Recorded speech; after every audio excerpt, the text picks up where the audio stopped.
Good afternoon. Welcome to today's Cathay Pacific Media Webcast. Thank you for joining us. Kindly note that today's webcast will be conducted primarily in English, with both Cantonese and English simultaneous interpretation available. We will begin with a statement by our chairman, followed by a Q&A session. Members of the press are invited to submit their questions at any time during the webcast by clicking the Q&A box at the bottom of the window and filling out the submission form. Our moderators will then read these out during the Q&A session. With that in mind, allow us to introduce our speakers. Mr. Patrick Healy, Chairman of Cathay Pacific, Mr. Augustus Tang, Chief Executive Officer, and Martin Murray, Chief Financial Officer. Now I'd like to invite our Chairman, Patrick Healy, to deliver his remarks. Thank you, Josh, and thanks to everyone for joining us this afternoon. We very much appreciate your interest in Cathay Pacific. As we all know, these are very difficult times. The COVID-19 pandemic has created unprecedented challenges for our industry. But as a leading international airline, we must take decisive action so that we can maintain our operations and our competitiveness while continuing to meet our commitment to Hong Kong as an international financial, commercial, and aviation hub. Today, Cathay Pacific announced a $39 billion recapitalization plan comprising 3 tranches. In Tranche A, Cathay Pacific will issue $19.5 billion of preference shares with detachable warrants to the Hong Kong government after requisite shareholders' approval has been obtained. In Tranche B, Cathay Pacific will launch an $11.7 billion rights issue of shares to existing shareholders after requisite shareholders' approval has been obtained. And in Tranche C, the Hong Kong government will provide a $7.8 billion bridge loan facility to Cathay Pacific, available for drawdown immediately. This recapitalization plan is designed to provide Cathay Pacific with sufficient funds to survive the industry-wide downturn, a situation that analysts agree may continue for some time to come. In addition, as a responsible company, we will continue to explore opportunities to improve our capital structure. If suitable market conditions arise, we may further access the equity and debt capital markets in order to further strengthen our balance sheet. We are very grateful to the Hong Kong government for their capital support, which allows Cathay Pacific to maintain operations and to continue to contribute to Hong Kong's international aviation hub. We're also grateful to our shareholders for their confidence in the long-term future of Cathay Pacific and for their confidence in the ability of Cathay Pacific's management team to lead our airlines through what is the most challenging period in the group's history. Management has been agile in responding to this unprecedented crisis and has remained focused throughout on cash conservation. The many actions we have taken to conserve cash have included cutting passenger capacity by 97%, implementing executive pay cuts, deferral of new aircraft orders, and early retirement of older aircraft, as well as implementation of a voluntary special leave scheme, which had an uptake of 80% from our staff, for which we are profoundly grateful. However, despite all these measures, the collapse in passenger revenue to only around 1% of prior year figures has meant that at the airline level, we have been losing cash at a rate of approximately $2.5 to $3 billion per month since February, and the future remains highly uncertain. The infusion of new capital that we have announced today does not mean that we can relax. Indeed, quite the opposite. It means that we must redouble our efforts to transform our business in order to become more competitive. Today, we have announced a new round of executive pay cuts and a second voluntary special leave scheme for our employees. We're very grateful to our staff for the exceptional support they showed for our first special leave scheme, and we're sorry to have to ask them to do more during these exceptionally challenging times. Most industry analysts are forecasting only a very gradual recovery over a protracted period, and IATA is projecting that international passenger demand will not return to pre-crisis levels before 2023. Cathay Pacific is even more vulnerable than most of our global airline peers, given that we are wholly reliant on cross-border travel, which remains highly restricted and subject to quarantine constraints, with no prospect for a return to normal international travel arrangements anytime soon. We are in a very dynamic situation. We believe it is important to observe carefully over the coming months how the global aviation industry adapts to this new reality. However, what is certain is that our future will be very different from our recent past. We need to make the right decisions to adapt to the new reality of global aviation and to secure our long-term future. This will require re-evaluating all aspects of our business model in the light of this rapidly changing environment. By the fourth quarter of this year, the Cathay Pacific management team will recommend to the board the optimum size and shape of the Cathay Pacific Group to meet the air travel needs of Hong Kong while maintaining a healthy financial status and while meeting our responsibilities to our shareholders over the coming years. Inevitably, this will involve rationalization of future planned capacity compared to our pre-crisis plans, which will need to take into account the market outlook as well as the cost structure at that time. Management must start work now with all our employees and our suppliers to build a plan which allows us to compete successfully while ensuring a sustainable future in this new aviation market. These are highly uncertain times, but in this rapidly changing environment, two things have remained constant. The first is our commitment to customers. Cathay Pacific is built on great service, and we remain dedicated to delivering a fantastic experience that our customers enjoy and value. And we will maintain this by continuing to invest in industry-leading enhancements. And I want to thank our dedicated team who continue to work so hard to deliver on our service promise despite the unprecedented challenges that we're all facing. And the second is our absolute confidence in the long-term future of Cathay Pacific, given the critical role that we play in the Hong Kong aviation hub and within the local economy. Tough decisions will need to be made in the fourth quarter of this year to get Cathay Pacific to the right size and shape in which to compete successfully and to thrive in this new environment. But once we have right-sized the airlines to adapt to our new reality, our long-term prospects will be as bright as ever. We have an outstanding 70-year-old iconic brand. We have a world-beating premium service offering through Cathay Pacific and Cathay Dragon. And we have our newly acquired low-cost carrier, Hong Kong Express, which has a really exciting future. And perhaps most importantly, we have an unrivaled position in the Greater Bay Area, a region which will be the growth engine for the world economy over the next few decades. So our short-term challenges are significant, but our long-term future remains bright. And with that, I'll be happy to take any questions that you may have. Thank you. Thank you, Mr. Chairman.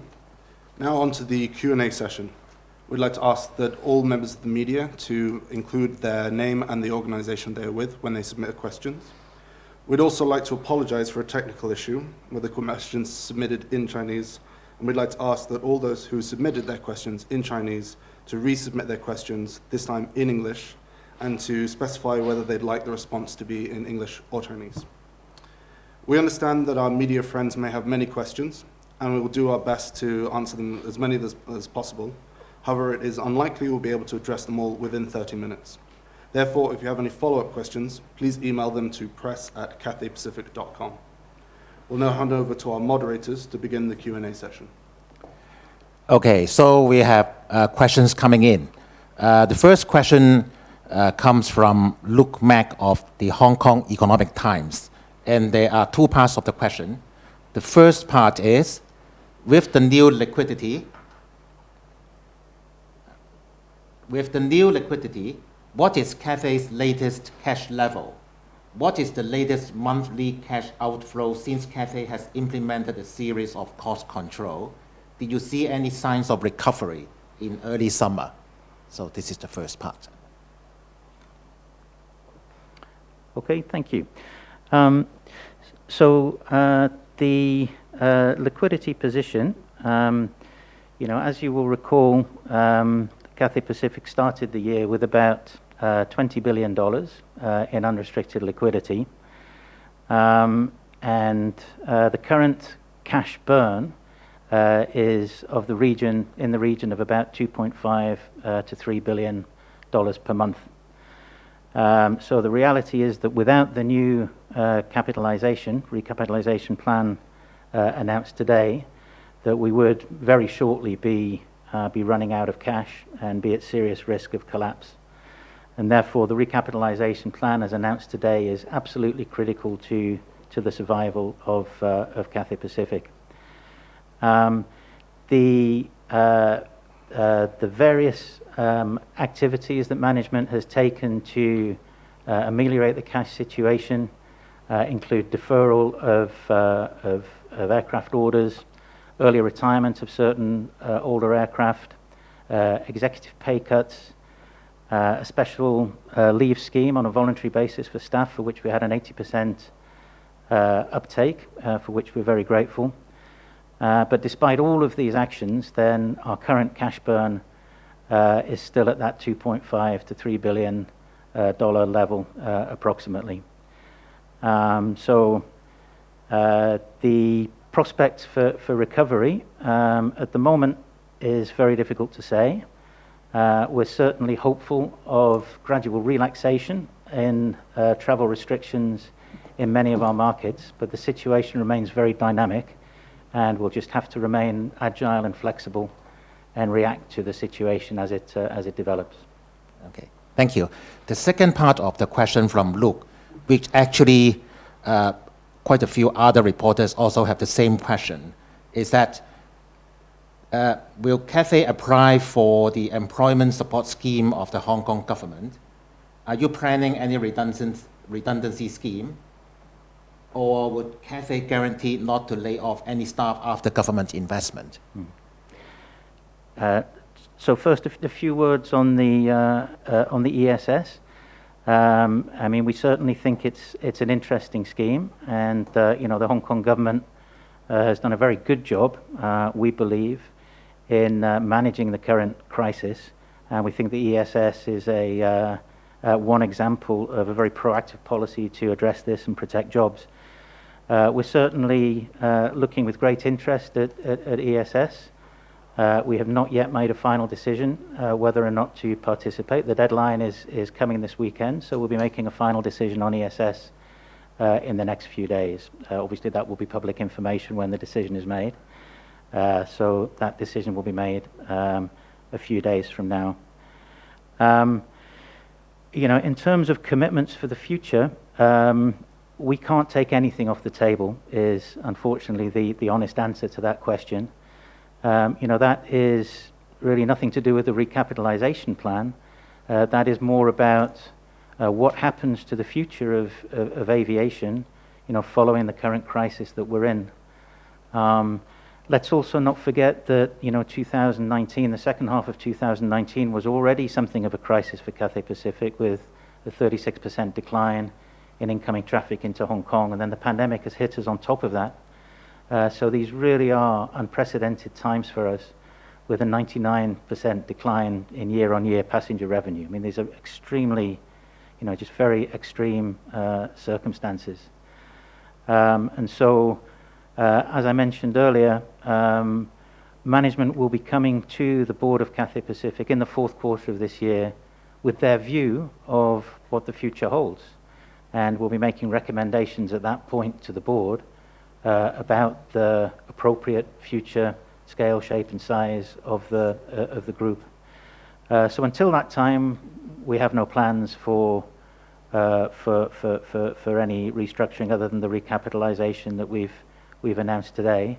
But beyond that, the reality is that we can't take anything off the table. Thank you. The next question comes from Primrose Riordan of the Financial Times. How much of a say will the Hong Kong government have as a result of their observer board status, and how will it impact the airline's autonomy? Okay, thank you.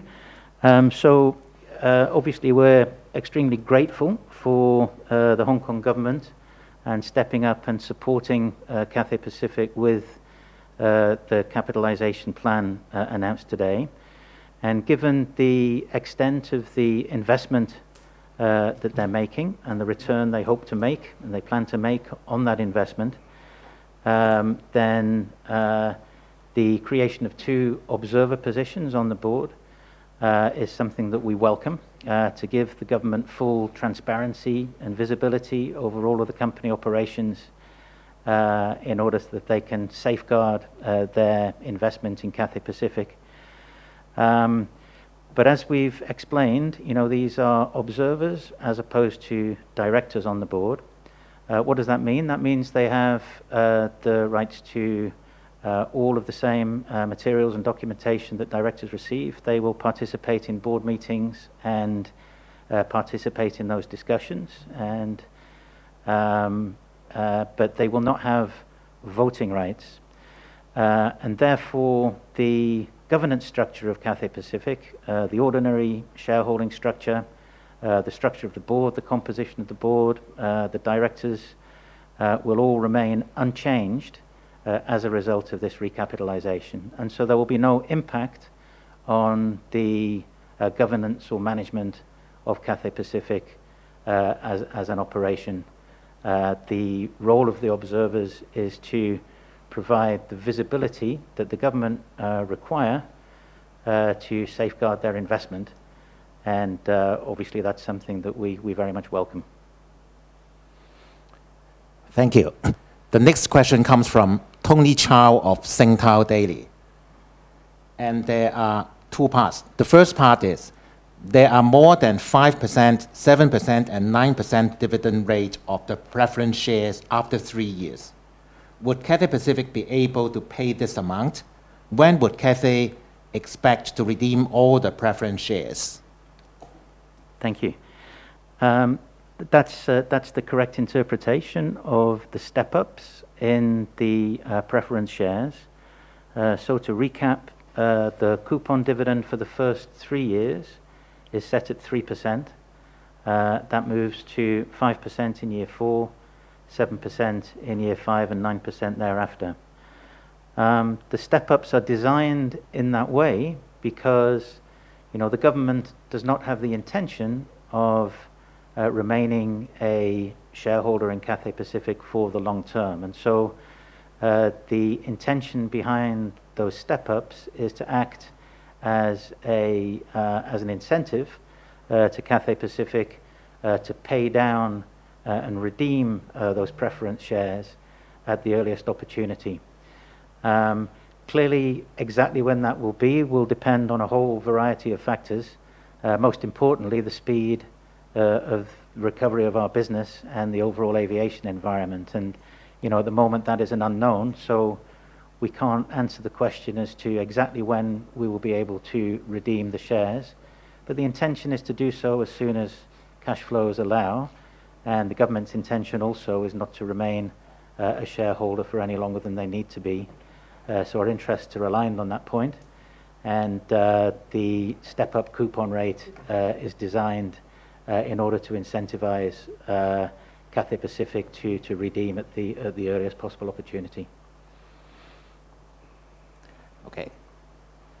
The second part of the question is, how would this fund be used? How does Cathay Pacific plan to further reduce the cost? Thank you. So, as I mentioned, we started the year with $20 billion in unrestricted liquidity, and we've been burning cash at about $2.5 to $3 billion per month since February. So, you can calculate how little cash we would have prior to this recapitalization. And so the reality is that this cash will be used for operations, for normal operational usage of the airline. We cannot relax. We must continue to preserve cash by all means possible. We've announced additional executive pay cuts today. We'll be launching our second special leave scheme on a voluntary basis for all staff. We were extremely grateful for the sacrifices made by our staff earlier in the year during the first scheme, and we're sorry to have to ask them to do more, but these are exceptional times.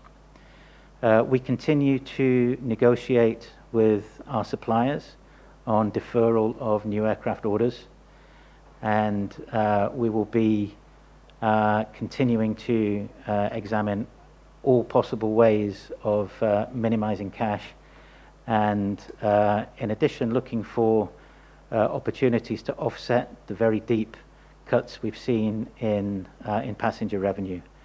One example of that is how agile the team has been in exploiting cargo opportunities. One of the consequences of the very sharp reduction in aircraft traffic around the region and around the world is an imbalance in supply and demand for air cargo. And so the Cathay Pacific team has been extremely agile in not only running our freighter fleet at 100% capacity, but also running several hundred pairs of flights per month using passenger aircraft to fly cargo in order to maximize cargo revenue to the best possible levels in order to offset to a certain extent the very dramatic drops that we've seen in passenger revenue. So I think that is just one example of the many ways that the management team have reacted with agility to reduce costs to the greatest extent possible and to look for every possible revenue generating opportunity. Okay. Thank you, Chairman. The next question comes from Danny Lee of the South China Morning Post.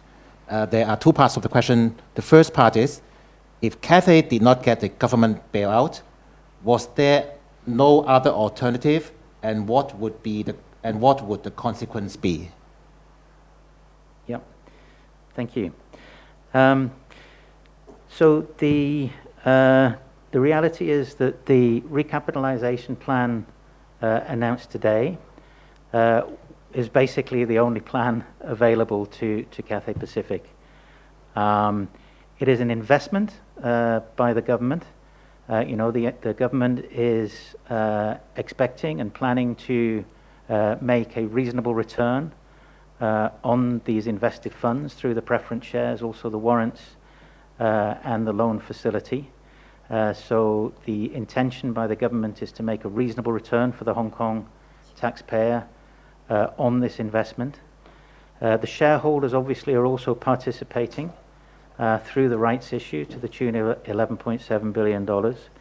So the capitalization plan in totality represents tremendous support from our shareholders and tremendous support from the Hong Kong government. What would the alternative have been? Quite frankly, without this plan, the alternative would have been a collapse of the company, because the reality is, given the extent of the global pandemic and its impact on the aviation industry worldwide, the reality is that the commercial debt markets are effectively closed to airlines today who do not have extensive government and shareholder support. So the second part of the question is, can you shed light on what a review into your business model will look like? Is it more low-cost carrier or more premium? Well, there isn't much light to shed at the moment because the review will just be getting underway, and the management team will be spending the next few months evaluating the rapidly changing situation that we're in. It's hard to overstate quite how dynamic and unprecedented these times are. If you think of any business which suddenly, more or less overnight loses 99% of its revenue for reasons completely outside its control, you can sense the extent of disruption to the normal business model that drives. And so it will take a few months to really assess the situation, to evaluate what may happen in the region and farther afield in terms of recovery, and to make an assessment about what the medium and long-term future of travel in this region will look like and what that means for the Cathay Pacific Group. On the question about premium versus low cost, the reality is certainly that it will consist of both. We're extremely proud at Cathay Pacific of the world-beating premium service offering that we have, and we're able to deliver both on the passenger as well as the cargo side. But you're also aware that we're also very proud of our newly acquired low-cost carrier in Hong Kong Express, and we see tremendous opportunity for expansion of Hong Kong Express in future years as well. So whatever the exact plan turns out looking like, it will certainly have a strong component of premium, but also a strong component of low-cost carrier. Thank you, Chairman. The next question comes from Cherise Pam of the CNN. And there are two parts of the question. The first part is, with the 6% stake in the company, once the capital restructuring plan is implemented, what role do you anticipate the Hong Kong government to play in Cathay's business and operations? Okay. So I think, that the 6% stake refers, I think, to the potential dilutionary effect of the warrants, at the time that the warrants are exercised. The Hong Kong government does not have the intention to remain a long-term shareholder in Cathay Pacific. We're extremely grateful to the Hong Kong government for their support at this critical time. But essentially, the investment instruments through which the Hong Kong government is investing in Cathay Pacific are designed to generate a reasonable return for the government and then to allow them to exit their investment at an appropriate time with a reasonable return for the Hong Kong taxpayer. So the government does not have the intention to remain a long-term shareholder, and also does not have the intention to engage in an operational sense with the management of the organization in any way. The appointment of the two observers to the board, is really about giving them visibility and transparency over the operations of the company so that they can safeguard their investment, given the very substantial size of that investment. But it's not about participating in either the governance or the operational management of the business. Okay. The second part of the question is, can you share any more details of today's executive pay cuts and voluntary leave scheme? This is actually asked by a few other journalists. Certainly. So on the executive pay cuts, basically the chair and the CEO have accepted a 30% pay cut. The executive directors have accepted 25%. The other directors within the company a 20% pay cut, and general managers in the company a 15% pay cut. And the details of the new special leave scheme is that employees are being invited to take 3 weeks unpaid leave over a 6-month period. So if taken up, that would equate to approximately 11% cut in pay for that 6-month period. I should add that, we're incredibly grateful for the uptake that we had for the first special leave scheme and for the sacrifices shown by all of our staff during that period. And we're sorry to have to come back to them for more. But as I've said earlier, these are extremely challenging times. Yeah. Thank you. So I think we will ask one more English question and then 2 Chinese questions. So the English question is from Jamie Freed of the Reuters. It's quite a long question, so I'll read it out in full. What are your plans for Cathay Dragon?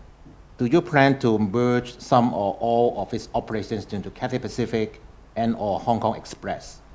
Will those include China operations, or is it that not possible due to CAAC?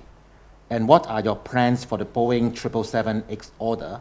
Will you keep that in place, or are you considering a switch to the 787-10 or other models? Actually, a few other questions also asked about Cathay Dragon, as well as the fleet. So, Okay. Yeah. Thank you.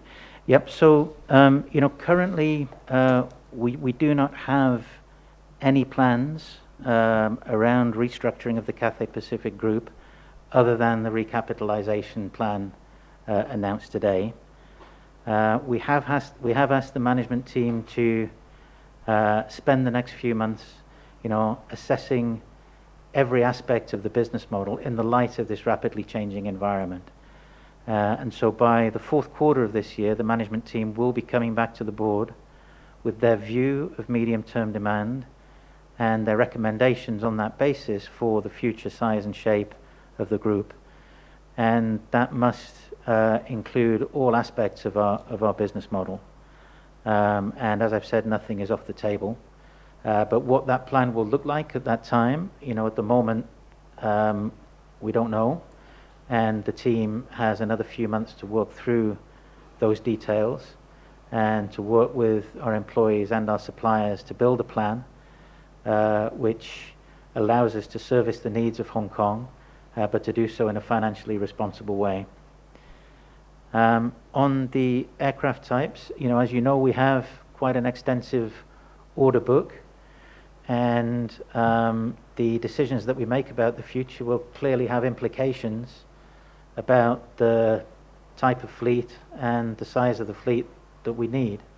And so as we work through these variables and as we reassess what the medium-term and long-term future will look like, then the team will continue to engage in negotiations with our aircraft suppliers to generate the most desirable outcome for Cathay Pacific. So on the specific questions that you asked, no decisions have been made other than what is already in the public realm. And any major decisions of that type will certainly be disclosed if and when they were to be made. Thank you. So we have 2 questions in Chinese, and the reporters would like the answer to be in Chinese. Now the question is in English because there's some technical problem. So the reporters has typed in the English. The first question is from Edith Lin of the RTHK. And there are a few parts of the question, so I'll read it one by one. So the first part is, did Cathay Pacific reach out and seek help from the government in the first place, or did the government proactively offer help? So I think it's for Augustus to answer. 其實咧，我哋喺新冠病毒嗰個疫情底下咧，其實咧就對所有嘅全球嘅航空公司咧，其實個影響咧係好大嘅。咁呢一樣嘢咧，其實咧就唔單止淨係咧影響國泰航空公司或者國泰航空公司集團。我哋其實都睇到咧，就係咧，我哋喺我哋客運嗰個收益咧，其實咧已經係跌到比同期咧去年同期嘅1%。而我哋咧喺2月開始咧，我哋嗰個現金流咧係有一個淨嘅流出，現金流嘅流出，淨流出咧係25到30億每一個月嘅。咁所以咧就雖然咧我哋咧已經係做咗好多節流嘅措施啦，盡量咧係令到我哋嗰個營運嘅資金咧係盡量保持。咁但係咧我哋呢一啲咧全部咧都係唔夠嘅。咁所以咧我哋咧就係需要咧係有一個資本再融資嘅一個計劃。咁咧我哋係好多謝香港政府咧係參加我哋呢個資本再融資嘅計劃。咁嗰個資本融資計劃咧，其實咧大家都已經係好清楚㗎啦。我呢度唔會再講。咁係咧，其實咧你話到底係我哋去同呢個香港政府提出要求，因為香港政府話俾我哋聽佢想入股咧。其實我可以同大家講咧，係我哋係向香港政府咧係提出一個協助，提出一個要求嘅。Okay, the second part of the question is, what are the roles of the two government observers? When can Cathay Pacific pay back the government, and what is the plan?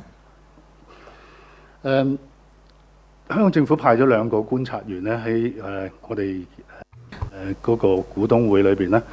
咁呢個2個觀察員咧，其實咧佢哋嗰個目的咧，其實就好簡單嘅，就係咧係將香港政府咧喺國泰航空公司嘅投資係可以管理得更加好，同埋咧係可以透過個觀察，同埋咧攞住我哋提供所有嘅資料，令到咧香港政府喺國泰航空公司嘅投資咧係得到一個保障嘅。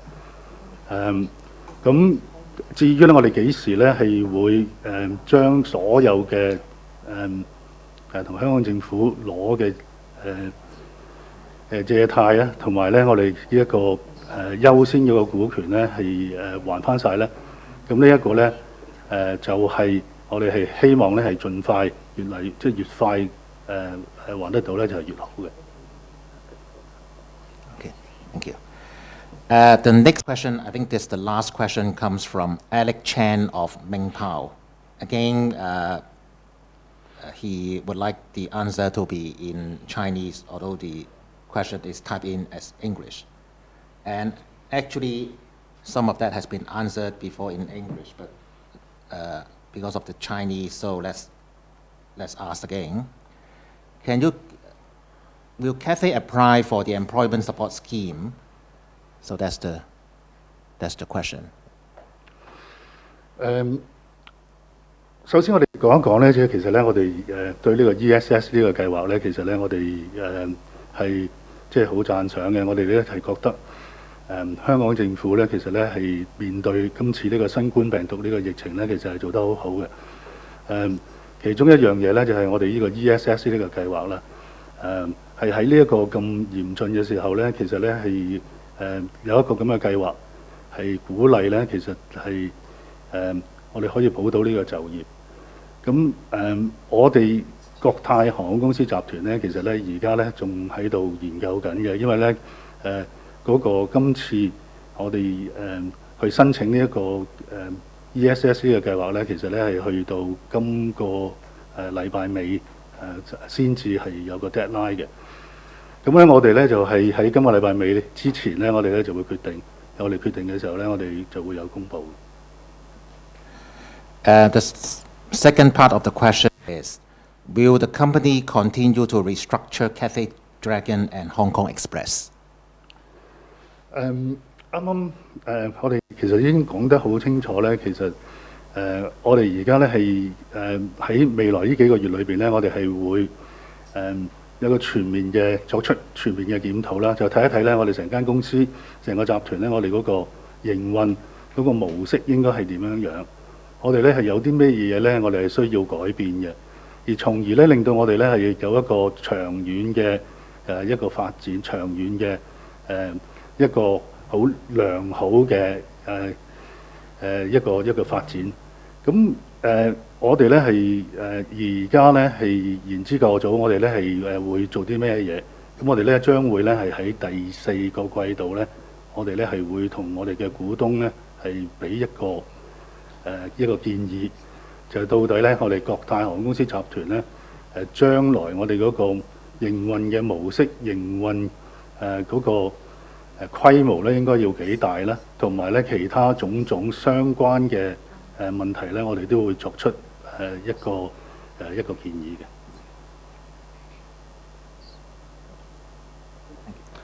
Thank you all for your questions. As mentioned, kindly send any further queries you may have to press@cathaypacific.com, and we will endeavour to respond to them as soon as possible. This concludes today's media webcast. Thank you for joining us.